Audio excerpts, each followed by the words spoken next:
In 2011, hijackers on board United 93, United 175, American 77, and American 11 took over planes using mace, box cutters, and knives to attack passengers and crew. After the deadly attacks of 9/11, all knives and dangerous sporting equipment were prohibited and banned on planes.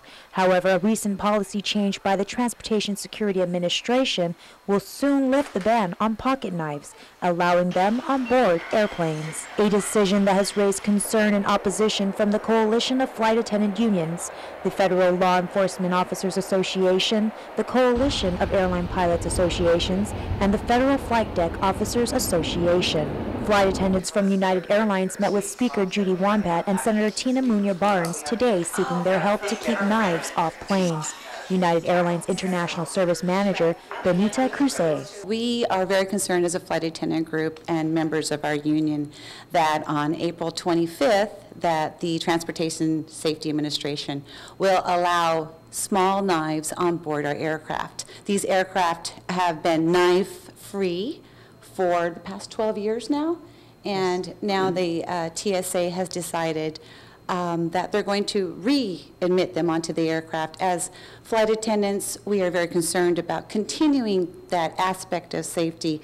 Knowing the threat knives pose to the safety of passengers and crew raises the question why the TSA would see fit to lift the ban. From what we understand, the imminent threat, according to studies, is that knives are not your big issue. The big issue on the aircraft would be an explosion. We don't feel that that is a good enough excuse for allowing the knives back on the plane, because they still have to take a look at the knives, they still have to measure them and see if they fall into the guidelines. As a result of today's meeting, Speaker Wampat and Senator Barnes are planning to draft a resolution to be shared with Congress, the Transportation Security Administrator, and the Chairman of Transportation. If you would like to show your support in keeping knives off planes, a petition can be signed at noknivesonplanes.com, or you can visit United Airlines flight attendants at the Guam Premier outlets tomorrow from 1 to 6. Reporting for Guam's News Network, I'm Jolene Tovas.